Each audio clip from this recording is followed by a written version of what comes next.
Hello everyone, this is me Archana. I hope you all doing very well.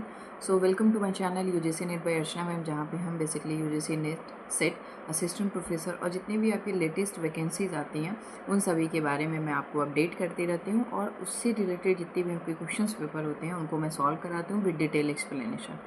So as we all know कि जो मेरी class की timing होती है उसमें हम ये आप बेसिकली जो मेरे क्लासेस होते हैं वो वाईटी चैनल पे होते हैं यानी यूट्यूब चैनल पे होते हैं.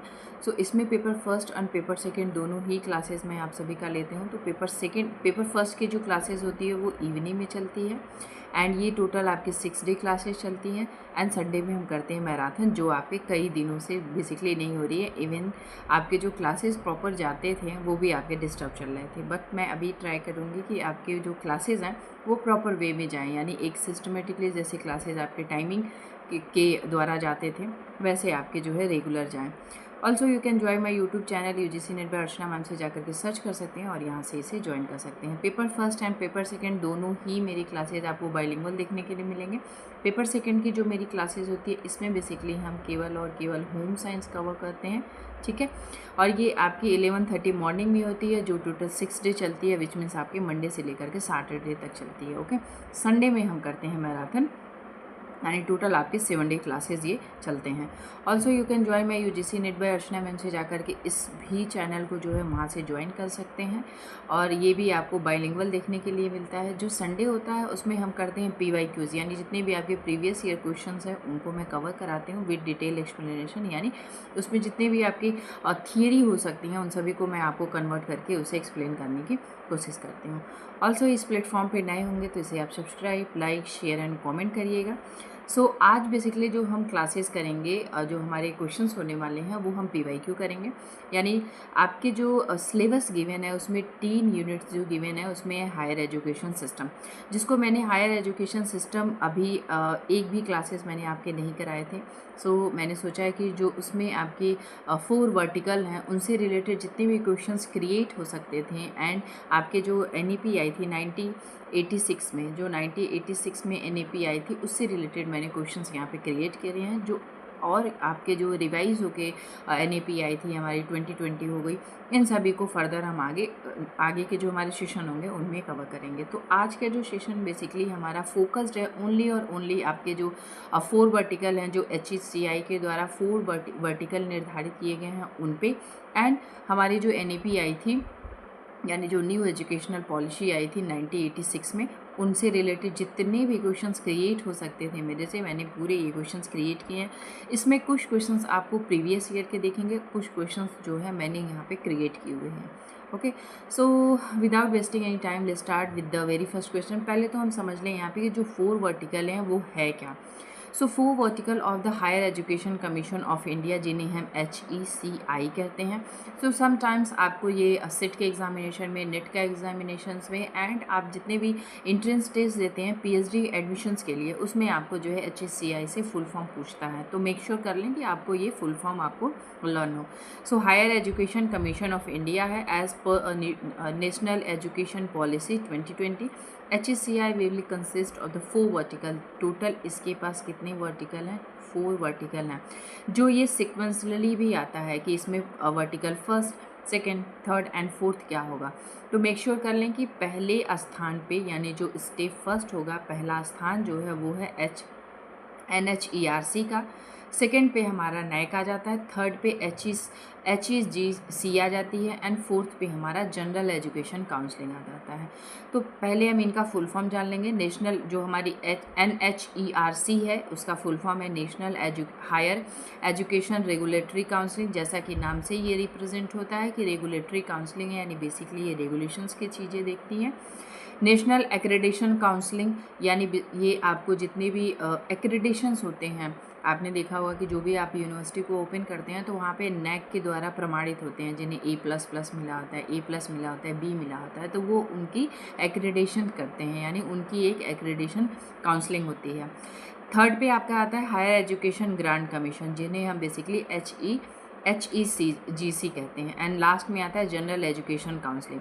मैं यहाँ पे आपको डिटेल में इसलिए नहीं करा रही हूँ क्योंकि अंदर मैंने इसकी सारी डिटेल एक एक जो भी इससे क्रिएशंस हो सकते थे क्वेश्चंस, उन सभी को मैंने क्रिएट किया है। क्योंकि हमारे पास अभी समय बहुत कम है, हमारे एग्जामिनेशंस दूर नहीं है, तो नंबर ऑफ हम जो है क्वेश्चंस प्रैक्टिस करेंगे, जिससे आपके जो है कॉन्सेप्ट क्लैरिटी बनती चलेंगी। जो भी इससे रिलेटेड क्वेश्चंस मुझे लगेंगे कि और डीप में आपको क्लियर कराना है, तो वो मैं आपको क्लियर कराते चलूँगी। सो इसमें हम पहले जानेंगे कि जो हमारे national higher education regulatory counselling है, उसको मैंने पहले स्टैंड फॉर क्या है, तो क्वेश्चन 1। ओके, एक चीज़ और देखिएगा, क्वेश्चन 11 से यहाँ पे स्टार्ट है, क्योंकि इससे पहले मैंने 10 क्वेश्चन और क्रिएट किए थे, बट मुझे ऐसा लगा कि आपकी एग्जामिनेशन से, बेसिकली जो नेट के एग्जामिनेशन से, वो क्वेश्चन उतने महत्वपूर्ण नहीं थे।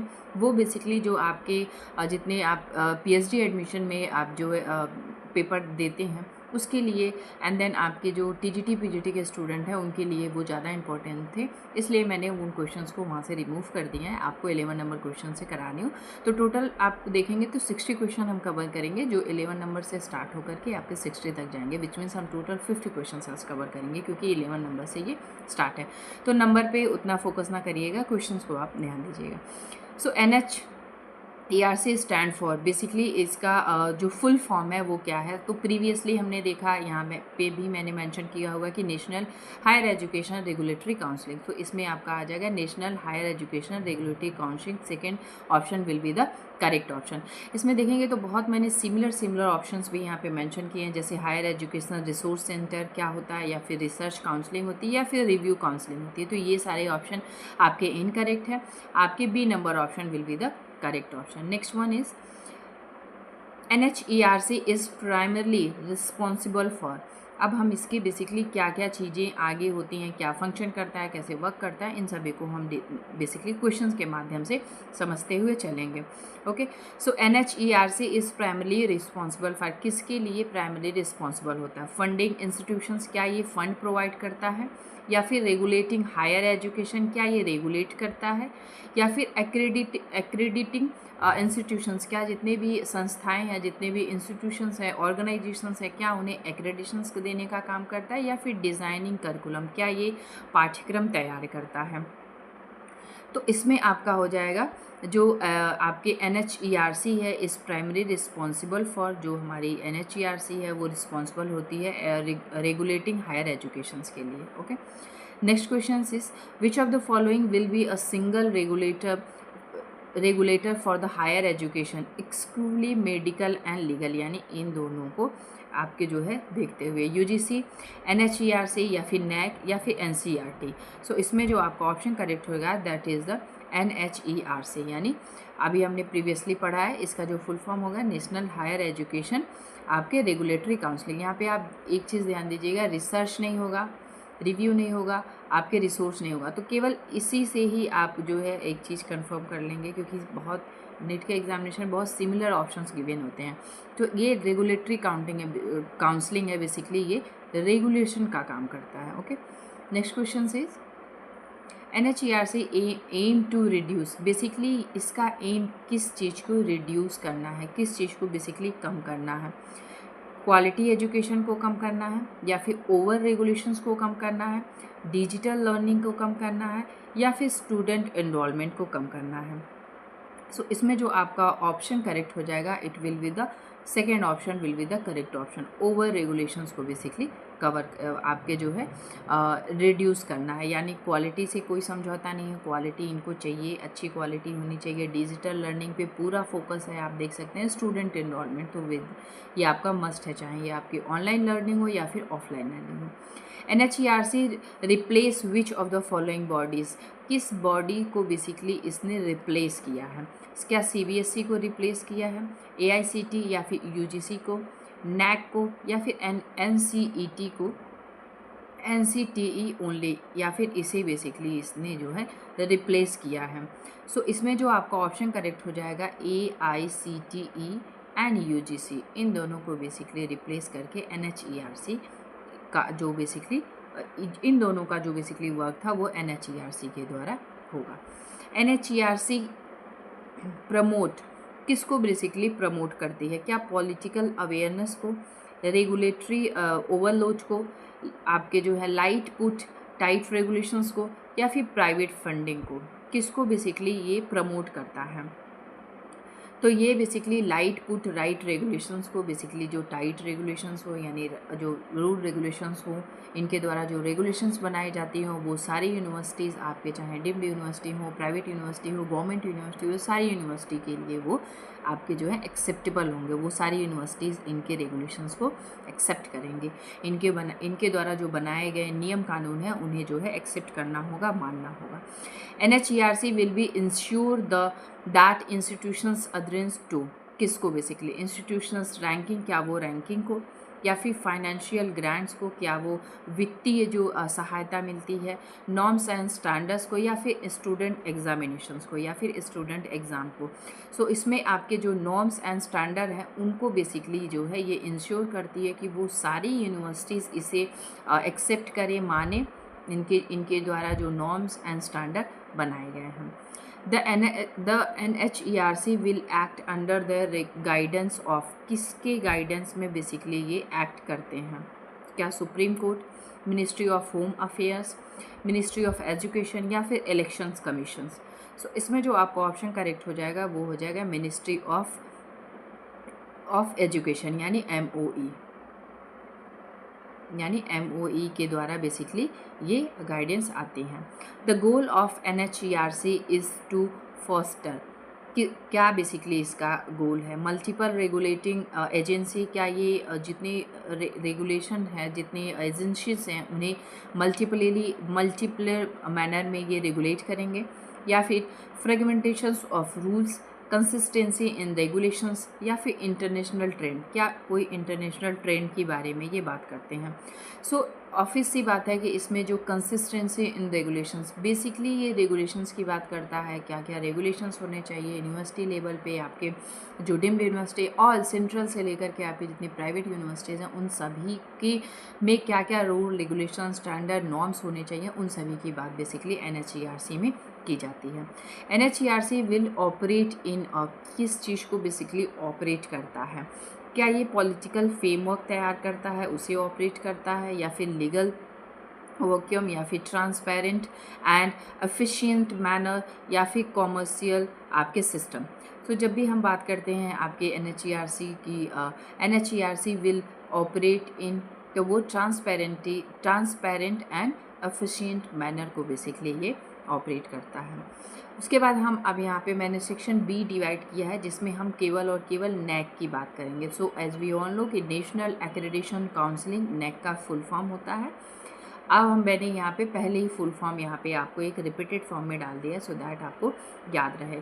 NAAC स्टैंड फॉर क्या होता है, ये आपके जो है एकेडमिक सर्कल है, या फिर एक्रेडिटेशंस काउंसलिंग है, या फिर एसोसिएशंस ऑफ कॉलेजेस है, क्या ये कॉलेज से एसोसिएटेड है, या फिर एकेडमिक सर्टिफिकेशन देता है, यानी आपके जो सर्टिफिकेशन देता है, यानी जो आपके एकेडमिक लेवल है उस पर आपको सर्टिफिकेशंस मिलते हैं। तो no, so as we all know कि जो नेशनल एक्रेडिटेशंस काउंसलिंग है, जो NAAC है, उसका फुल फॉर्म होता है नेशनल एक्रेडिटेशन काउंसलिंग, यानी बेसिकली जितने भी यूनिवर्सिटीज़ हैं आपके सेंट्रल से लेकर के आपके प्राइवेट यूनिवर्सिटीज़, डीम्ड यूनिवर्सिटीज़, इन सभी को बेसिकली एक ग्रेडिंग देने का काम करता है, एक एक्रेडिटेशंस देने का काम करता है। इसका मेन रोल क्या है, प्रोवाइड स्टूडेंट लोन, क्या ये प्रोवाइड करता है स्टूडेंट को लोन, सेट एंट्रेंस एग्जामिनेशंस, क्या ये एंट्रेंस एग्जामिनेशंस के पैटर्न को तैयार करता है, या फिर एक्रेडिटिंग हायर एजुकेशन इंस्टीट्यूशंस, या फिर इन्फोर्स लॉ, क्या ये लॉ आपके जो है इन्फोर्स करता है, लॉ वगैरह ये तैयार करता है। सुनो, मैंने प्रीवियसली आपको बताया कि एक्रेडिटिंग हायर एजुकेशन इंस्टीट्यूशंस, जितने भी आपके इंस्टीट्यूशंस हैं हायर एजुकेशंस में, उन सभी को बेसिकली ये एक्रेडिटेशन देने का काम करता है। एक्रेडिटेशन इन्वॉल्व एसेसिंग, बेसिकली ये किसको एसेसिंग करने के लिए मिलता है, क्या स्टूडेंट अटेंडेंस को, या फिर फैकल्टी की सैलरीज़ को, या फिर इंस्टीट्यूशनल क्वालिटी एंड परफॉर्मेंस को, या फिर कैंपस के साइज को, यानी जो कैंपस है, फॉर एग्जांपल ये कैंपस है, इसके साइज को बेसिकली ये एक्रेडिटेशन देने का काम करता है। सो ये बेसिकली देखता है कि जो इंस्टीट्यूशंस है, जो संस्था है, उसके अंदर क्वालिटी क्या है, उसका परफॉर्मेंस क्या है, उसके बिहाफ पे उन्हें जो है A+, A+, B, B+, इस तरीके का जो है एक्रेडिशंस मिलता है। और जो ये इनके नंबर होते हैं 1 से लेकर के 5 के बीच में ही इनको बेसिकली नंबर इन यूनिवर्सिटीज़ को दिए जाते हैं। अब ये आपके नंबर 3.5 भी हो सकते हैं, 4.5 भी हो सकते हैं, 3.2 भी हो सकता है। इस तरीके का नंबर बेसिकली यूनिवर्सिटीज़ को नैक के द्वारा प्रोवाइड किया जाता है। तो जब भी आप देखेंगे, आप किसी भी यूनिवर्सिटी को ओपन करेंगे तो देखेंगे वहाँ पे नैक 1++ लिखा होता है, या फिर 1 लिखा हो, या फिर माइनस भी होता है। आप देखेंगे ध्यान से तो इस तरीके से भी होता है कि A आपका -B है, या फिर B आपका -B, इस तरीके का भी वहाँ पे देखने के लिए मिलता है। Now next question is NAAC will replace which existing body, किस एग्जिस्टिंग बॉडी को बेसिकली इसने रिप्लेस किया है। सो ऑप्शन आपके गिवन है AICTE को। तो मैंने प्रीवियसली आपको बताया कि जो AICTE है और जो UGC है, इन दोनों को रिप्लेस किया है HCI ने, ठीक है। तो यहाँ पे यदि हम UGC लिख देते हैं तो इसको बेसिकली रिप्लेस किया है कौन, HECI। एक सेकेंड मैं यहाँ पे देख लेती हूँ, क्योंकि HERC है तो ये आपकी हो जाएगी ERC। एक मिनट में यहाँ से इसे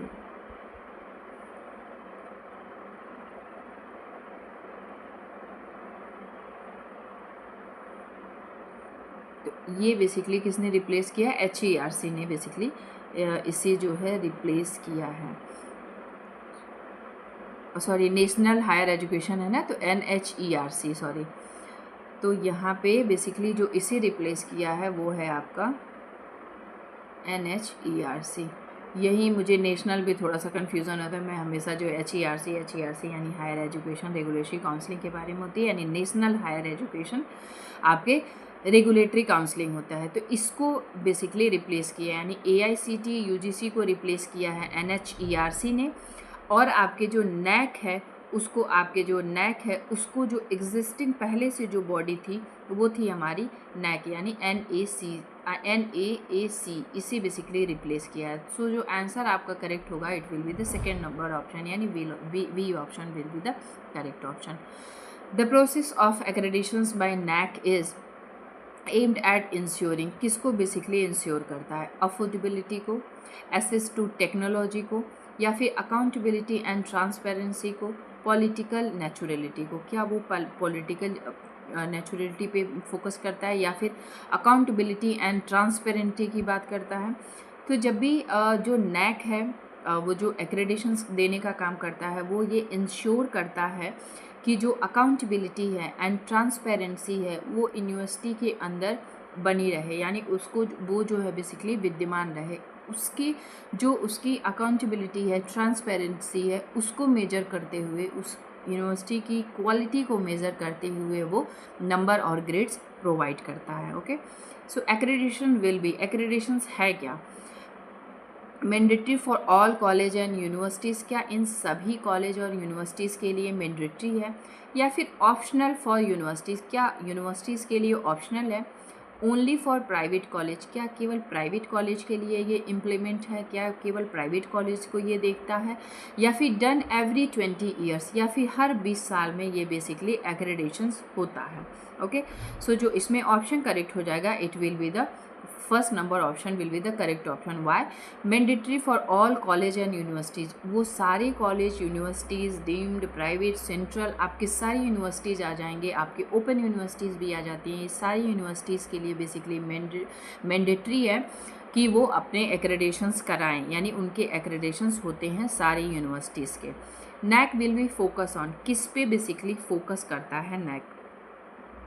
ऑप्शन गिवन है आपके कॉर्पोरेट, आपके जो पार्टनरशिप है, जो कॉर्पोरेट पार्टनरशिप है, या फिर क्रिएटिंग यूनिवर्सिटी रैंकिंग, क्या ये क्रिएट करता है यूनिवर्सिटी की रैंकिंग को। एकेडमिक आपके ऑडिट एंड इवोल्यूशंस, क्या ये मूल्यांकन करता है, ऑडिट करता है एकेडमिक लेवल पे, या फिर स्टूडेंट वीज़ा प्रोसेसिंग करता है। सो ये सारे आपके ऑप्शन जो गिवन है ये सारे आपके इनकरेक्ट ऑप्शन गिवन है, यानी ये basically academic audit and evolutions का बेसिकली ये मूल्यांकन करता है, उसके बाद पे ये जो है आपके नेक जो आपकी बॉडी है उसके बेसिकली ये रैंकिंग तैयार करता है। ओके, यानी जो एकेडमिक लेवल पे उनकी जो चीज़ें हैं और वो किस तरीके से चल रही हैं उनका बेसिकली एक ऑडिट करता है। पूरी तरीके से ऑडिट में वो मूल्यांकन करता है कि कौन सी चीज़ें कहाँ तक पहुँची हैं, आपके कैंपस की चीज़ें कितनी आपके इंक्रीज़ हैं, डिक्रीज़ हैं, बाकी आपके जितने भी एक्स्ट्रा को कैलकुलेट एक्टिविटीज़ होती हैं वो सब आपकी कैसी हैं। तो ये basically option C number option will be the correct option. Next question is a key benefit of accreditation is, क्या इसका बेसिकली बेनिफिट है? लोअर फैकल्टी सैलरी, क्या ये है? एसेस टू इंटरनेशनल फंड्स, क्या ये इंटरनेशनल फंड को एसेस करता है? इम्प्रूव इंस्टीट्यूशनल एक्रेडिबिलिटी, या फिर इंक्रीज आपके जो है टैक्सेशंस, क्या ये टैक्स को बेसिकली इंक्रीज करता है? नो, ये सारे ऑप्शन आपके इनकरेक्ट हो जाएंगे। इम्प्रूव आपके जो है इंस्टीट्यूशनल क्रेडिटेबिलिटी, यानी जो इंस्टीट्यूशंस है, जो संस्थाएं हैं, उनकी क्रेडिटेबिलिटी को इम्प्रूव करता है नैक के द्वारा। NAAC will use that what type of accreditation system, किस टाइप के एक्रेडिटेशन सिस्टम को बेसिकली नैक के द्वारा यूज़ किया जाता है? क्या वो बाइनरी को यूज़ करता है, आउटकम बेस्ड को यूज़ करता है, क्रेडिट स्कोर देखता है, या फिर रैंडम सिलेक्शन करता है? तो ये तो आपका बिल्कुल नहीं होगा, क्योंकि कोई रैंडम सिलेक्शंस वहाँ पे नहीं होते हैं, किसी भी प्रकार का रैंडमली चीज़ें नहीं होती हैं। यानी जो आपके आउटपुट हैं, जो आपने आउटपुट आपके संस्था के द्वारा आ रहे हैं, जो भी आपने आपकी जो क्वालिटी है, क्वांटिटी है, उन सभी को मेजर करते हुए जो आउटपुट आता है उसके बिहाफ पे बेसिकली आपकी रैंकिंग तैयार होती है। एंड देन उस यूनिवर्सिटीज़ की बेसिकली एक रैंक दिया जाता है और एक उसे नंबर प्रोवाइड किया जाता है जो आपको A+, AB, -A इस तरीके से देखने के लिए मिलता है। So B number option will be the correct option. Next one is the functions of NAAC will help student by, student को कैसे हेल्प करता है नैक? राइजिंग एडमिशन्स फीस, क्या वो फीस के एडमिशन में क्या वो बढ़ोतरी करता है? इंश्योरिंग क्वालिटी लर्निंग एनवायरनमेंट, क्या वो इंश्योर करता है क्वालिटी लर्निंग एनवायरनमेंट को? रिड्यूसिंग एग्जामिनेशन फ्रीक्वेंसी, क्या वो एग्जामिनेशन की फ्रीक्वेंसी को रिड्यूस करता है? तो नहीं, ये सारी चीज़ें ऐसी नहीं होती है। लिमिटिंग कोर्स ऑप्शनल, ये सारे भी चीज़ें नहीं होते हैं। यानी लिमिटेड कोर्स क्यों करेगा, उसका इससे कोई लेना देना ही नहीं है, मतलब इससे इसका कोई रिलेशन से नहीं है। ओके, सो जो आपका ऑप्शन करेक्ट हो जाएगा it will be the ensuring quality learning environment. वो इंश्योर करता है कि आपने देखा होगा कि जब भी किसी भी यूनिवर्सिटी पे आप जो ये ++ देखते हैं तो आप ये इंश्योर हो जाते हो कि यहाँ पे जो भी चीज़ें हैं वो एक प्रॉपर मैनर में है, एक समय के से जो है संपूर्ण कराई जा रही हैं, एक समय पे उसे समाप्त किया जा रहा है। यानी इनके जो सिस्टम है वो प्रॉपर वर्क कर रहे हैं, यानी सिस्टमेटिकली ये जो है अपनी चीज़ों को परफॉर्म कर रहे हैं, सो दैट नैक ने इन्हें जो है इस तरीके का रैंकिंग प्रोवाइड किया है। ओके, नेक्स्ट वन अब हम बात करेंगे HECG यानी higher education grant commission. HECG का मैंने फुल फॉर्म भी यहाँ पे प्रीवियसली मैंने मेंशन कर दिया, सो दैट आप इसे अब भूले नहीं। गवर्नमेंटल आपके काउंसलिंग है या फिर ग्रेडिंग देने का काम करता है, ग्रांट देने का काम करता है, या फिर एक गोल कमेटी है? क्या ये एक हायर एजुकेशन गोल कमेटी है? नहीं, इसमें हमारा आ जाएगा कि हायर एजुकेशन ग्रांट कमीशन। ये basically higher education grant commission आपके जो है HEGC का फुल फॉर्म हो जाएगा। अब इसने रिप्लेस किसे किया है, यानी जो हमारी HEGC है वो रिप्लेस किसको की है? ऑप्शन गिवन है आपके, क्या UGC को? नहीं, क्योंकि इसने बेसिकली NH आपके NHEC जो है उसको बेसिकली इसने रिप्लेस किया है, जो हमने प्रीवियसली पढ़ा है। और आपका नैक, क्या इसने नैक को रिप्लेस किया है, या फिर GEC को रिप्लेस किया है, या फिर NHERC को रिप्लेस किया है? सो जब भी हम आपके जो है HEGC की बात करते हैं तो ये बेसिकली रिप्लेस किया है UGC को, सॉरी ये बेसिकली UGC को रिप्लेस किया है, यानी ये आपके ऑप्शन जितने गिवन है ये आपके इनकरेक्ट हो जाएंगे and first number option will be the correct option. HEGC is mainly responsible for, किसके लिए बेसिकली रिस्पॉन्सिबल होता है? क्या कैंपस सेफ्टी के लिए, करिकुलम डिज़ाइन के लिए, funding and financial higher education institutions के लिए, क्या ये फंडिंग प्रोवाइड करता है, या फिर स्टूडेंट वीज़ा डिस्ट्रीब्यूशंस के लिए, क्या स्टूडेंट को ये बेसिकली वीज़ा डिस्ट्रीब्यूट करता है? सुनो, ये सारी चीज़ें नहीं करता। ये basically funding and financially higher education institutions, यानी जितनी भी आपके फंडिंग होती है वो बेसिकली HEGC के द्वारा की जाती है। यानी जितनी भी आपके स्टेट यूनिवर्सिटी हैं, आपके जितने सेंट्रल यूनिवर्सिटीज़ हैं, आपके जितने डीम्ड यूनिवर्सिटीज़ हैं, आपके ओपन यूनिवर्सिटीज़ हैं, इन सभी को जो फंडिंग मिलती है वो आपके HEGC के द्वारा मिलती है। ठीक है, यानी हायर एजुकेशन ग्रांट कमीशन के द्वारा बेसिकली ये जितने भी उनके फाइनेंशियल खर्चे होते हैं, जितने भी यूनिवर्सिटी के द्वारा फाइनेंशियल नीड होती है, वो आपकी HEGC के द्वारा पूर्ण की जाती है। HEGC will ensure equitable distributions of, किसको बेसिकली इंश्योर करती है? एकेडमिक वर्कलोड को, स्पोर्ट्स फैसिलिटी को, एजुकेशनल ग्रांट एंड स्कॉलरशिप को, या फिर टीचिंग टाइम को, यानी जो टीचर का टाइमिंग है, टीचिंग का टाइमिंग है, यानी जो 1 आवर 20 आवर या फिर 45 मिनट्स, इन सभी का होता है, क्या वो उसे आपके जो है डिस्ट्रीब्यूट करती है।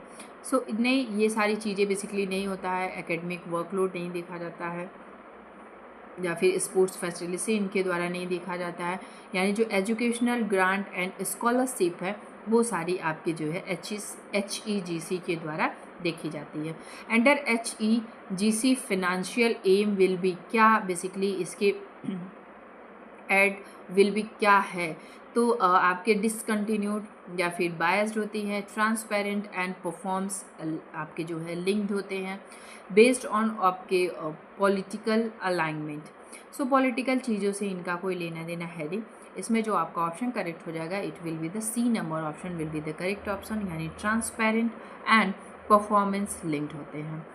Next question is which of these will not be responsible for HEGC, इसमें से क्या HEGC के द्वारा रिस्पॉन्सिबल नहीं है? Providing scholarship, curriculum designing, institutional funding, allocating research grant, क्या वो लोकेट करते हैं रिसर्च जो भी ग्रांट्स बने हैं? इसमें जो आपका ऑप्शन करेक्ट हो जाएगा, it will be the curriculum design. कोई पाठ्यक्रम तैयार नहीं किया जाता है HEGC के द्वारा। ये बेसिकली एक फंडिंग प्रोवाइड करती है। किसी भी आपके जो है स्टेट यूनिवर्सिटीज़ है, जितनी भी आपकी यूनिवर्सिटीज़ हैं, इनको किसी भी प्रकार की नीड है फंड की, तो वो बेसिकली HEGC के द्वारा प्रोवाइड की जाती है। तो ऑप्शन में पूछा था आपका नॉट। करिकुलम डिज़ाइन, ये सारे वर्क इसके नहीं है। The grant given by HEGC will promote, किसको बेसिकली प्रमोट करती है? क्या वो इंडस्ट्रियल पॉल्यूशंस को, आपके रिसर्च एंड इनोवेशंस को, एडमिनिस्ट्रेटिव ओवररीच को, या फिर पॉलिटिकल आपके लॉबलिंग को? तो ये सारे ऑप्शन आपके जो D नंबर ऑप्शन है वो आपका इनकरेक्ट हो जाएगा। एंड रिसर्च एंड इनोवेशंस पे बेसिकली ये ध्यान देती है कि जिस भी यूनिवर्सिटीज़ में रिसर्च के लिए बेसिकली या फिर जो कोई वहाँ पे इनोवेशंस हो रहे हैं नए, तो उनको बेसिकली ये फंड प्रोवाइड करती है। ठीक है, next question is HEGC ensure funding decision are made based on, किस पे बेसिकली बेस्ड होते हैं? आपके जो है पॉपुलेटरी पे, या फिर आपके जो पॉलिटिकल इन्फ्लुएंस। तो ये आपके जो ऑप्शन गिवन है आपके इनकरेक्ट ऑप्शन है, क्योंकि पॉलिटिकल चीज़ों से आपके इन सारी हायर एजुकेशन में कोई इसका लेना देना है नहीं।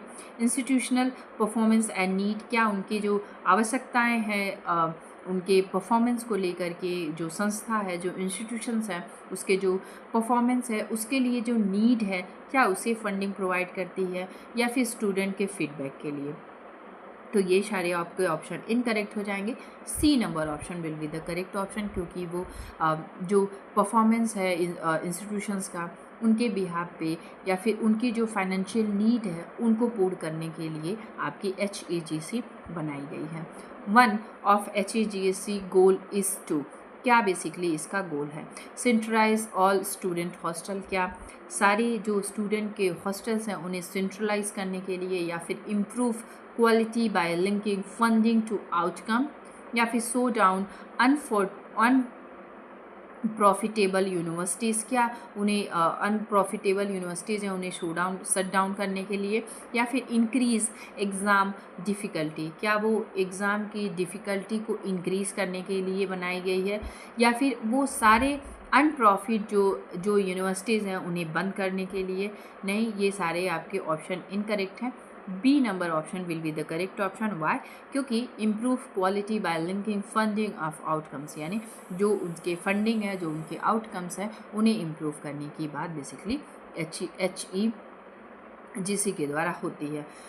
HEGC विल प्रमोट विच की एस्पेक्ट ऑफ NAP? कौन सा ऐसा एस्पेक्ट है जो NAP 2020 में बेसिकली वो जो है प्रमोट कर रहा है? इंक्रीज स्पोर्ट्स एक्टिविटीज़, क्या ये जो है आपकी स्पोर्ट्स एक्टिविटीज़ को इंक्रीज कर रही है? Open the finance of global standards, equitable access and quality education, mandatory military training. तो ये सारे आपके ऑप्शन इनकरेक्ट हो जाएंगे। C number option will be the correct option. Okay, next question is, अब मैंने नेक्स्ट जो सेक्शन डी है उसमें हम बात करेंगे केवल जनरल एजुकेशन काउंसलिंग। तो जैसा इसके नाम से ही आपको पता चल रहा होगा कि जो GEC है उसका जनरल एजुकेशन काउंसलिंग है, यानी वो ये सारे वो वर्क करती है जो एक जनरल वर्क में आते हैं। ठीक है, सो इसमें वो सारे वर्क इंक्लूड होंगे। सो मैंने यहाँ पे फुल फॉर्म मेंशन किया है। जनरल एजुकेशन करिकुलम है, या फिर जनरल एजुकेशन काउंसलिंग है, या फिर गवर्नमेंट एजुकेशन आपकी कोऑपरेशंस है, ग्लोबल एजुकेशन कमेटी है। सो इसमें जो आपका ऑप्शन करेक्ट हो जाएगा, it will be the general education counselling. Okay, next question is आपके GEC is tasked with developing. किसको बेसिकली डेवलपिंग के लिए ये किया गया है? फैकल्टी के लिए, या फिर national higher education qualification framework के लिए, या फिर पब्लिक प्राइवेट पार्टनरशिप के लिए, स्टूडेंट वीज़ा पॉलिसी। तो ये आपके ऑप्शन इनकरेक्ट हो जाएंगे। B number option will be the correct option, यानी national higher education qualification framework के लिए। The national higher education qualification framework developed by GEC defines, क्या स्पोर्ट्स रेगुलेशंस, या फिर financial system? No. Levels and learning outcome of higher education, या फिर class के जो साइज हैं। ओके, सो इसमें जो आपका ऑप्शन करेक्ट होगा, it will be the level and learning outcome of higher education. Next one is GEC will ensure, और किस चीज़ को बेसिकली जो हमारी जनरल एजुकेशन काउंसलिंग है वो इंश्योर करती है? One size fit of curriculum, क्या वो ये तैयार करती है कि एक उन्होंने करिकुलम रेडी किया है जो ऑल वन साइज फिट है, या फिर flexible and outcome oriented framework तैयार करती है, कॉमन एग्ज़ाम सिस्टम है, या फिर मिलिट्री स्टाइल डिसिप्लिन है? तो ये सारी चीज़ें आपकी नहीं होंगी। आपके जो flexible and outcome oriented framework ready करता है, यानी जो फ्लेक्सिबल हो, सबके लिए वो एक्सेप्टेबल हो, ईजिली एक्सेप्टेबल हो, रिजिड ना हो। Okay, which body is responsible for setting standard and under graduate educations? क्या वो HEGC है, NAC है, GEC है, या फिर NHERC यानी नेशनल हायर एजुकेशनल आपके रेगुलेशंस काउंसलिंग है? ओके, सो इसमें जो आपका ऑप्शन करेक्ट हो जाएगा, it will be the GEC, यानी C number option will be the correct option. GEC work supports किसको basically? Centralise examination entrance exam को, या फिर यूनिफॉर्म डिग्री वर्ल्ड वाइड को, या फिर multi disciplinary and holistic educations को, या फिर मंथली रेटिंग टेस्टिंग? तो ये सारी चीज़ें इसमें नहीं आएंगी। मंथली टेस्टिंग वगैरह को ये बेसिकली इन्फोर्स नहीं करता है, एसोसिएटेड नहीं है। Multi disciplinary and holistic education की बात बेसिकली GEC में होती है। GEC प्रमोट किसको प्रमोट करता है? रिडंडेंट आपके जो है या फिर रिजिड लर्निंग? नो, पहले ही प्रीवियसली इसने बताया कि ये फ्लेक्सिबिलिटी लर्निंग को बेसिकली इम्प्रूव करता है। इंटरडिसिप्लिनरी अप्रोच को, या फिर अन आपके फिल्टर्ड डिग्रीज को, यानी जो आपके जो इंटरडिसिप्लिनरी अप्रोच है उनको यूज़ करती है। So C number option will be the correct option, क्योंकि अब आप देखेंगे NAP में भी मल्टी डिसिप्लिनरी, इंटरडिसिप्लिनरी, इन सारी चीज़ों की बात की जा रही है। The national higher educational framework जो है आपके इंश्योर दैट क्वालिफिकेशंस आर आपके इनकन्सिस्ट होने चाहिए, क्या उनमें कंसिस्टेंट नहीं होने चाहिए, ग्लोबली रेलेवेंट होने चाहिए, ट्रांसपेरेंट एंड आपके जो है कंपेरेटिबल होने चाहिए, यानी कंपेरेबल होने चाहिए, रिमूव्ड फ्रॉम प्रैक्टिकल यूज़, क्या जो प्रैक्टिकल यूज़ हैं आपके जो है रिमूव्ड फ्रॉम प्रैक्टिकल यूज़, यानी जो प्रैक्टिकल यूजेस हैं उन्हें रिमूव किया गया है। So C number option will be the correct option, transparent and comparable की बात की गई है। Next one is the implementations of GEC frame will confuse learner, क्या वो कंफ्यूज करती है? No. Standardise qualification, limited course choices, no. Delay आपके जो है डिलाई करती है बेसिकली जो है ग्रेजुएशंस को, तो नो, ये सारे ऑप्शन आपके इनकरेक्ट नहीं होंगे। स्टैंडर्डाइज क्वालिफिकेशंस को बेसिकली ये प्रमोट करते हैं। GEC contribute to which NAP 2020 goal, क्या है? Reduce access, rigid programme, flexibility and curriculum, या फिर focus only on STEM. So इसमें जो आपका ऑप्शन करेक्ट हो जाएगा, it will be the flexible in curriculum, यानी जो करिकुलम बनाए गए हैं उनके अंदर फ्लेक्सिबिलिटी लाने की बात की गई है। अब हम बेसिकली यहाँ से जो क्वेश्चन करेंगे वो हमारी हो जाएगी जो हमारी NAP 1986 में आई थी, उससे रिलेटेड मैंने क्वेश्चंस बनाए हैं, यानी इसमें 2020 के क्वेश्चंस देखने के लिए नहीं मिलेंगे, यानी 1986 में जो आई थी उसको मैंने लिया है। एंड प्रीवियस जो हम क्वेश्चन इसके बाद जो हमारी क्लासेस होंगी उसमें मैं आपको कोशिश करूँगी कि आपको जो है जो 2020 की NAP है उससे रिलेटेड क्वेश्चंस आपको करा दूँ, क्योंकि NAP और आपके जो अब 4 वर्टिकल है इनसे रिलेटेड क्वेश्चंस आते रहते हैं, और साथ ही साथ मूक से रिलेटेड और आपके जो स्वयं है इनसे रिलेटेड क्वेश्चंस हम जो है अपकमिंग हमारा जो सेशन होगा उसमें करेंगे। Okay. The national policy of education 1986 was launch during the tenure of which prime minister, उस समय कौन से प्राइम मिनिस्टर थे? क्या इंदिरा गांधी थी? इससे मैंने टोटल 10 क्वेश्चंस बनाए हैं। राजीव गांधी थी, या फिर आपके नरसिम्हा राव थे, या फिर आपके मनमोहन सिंह थे।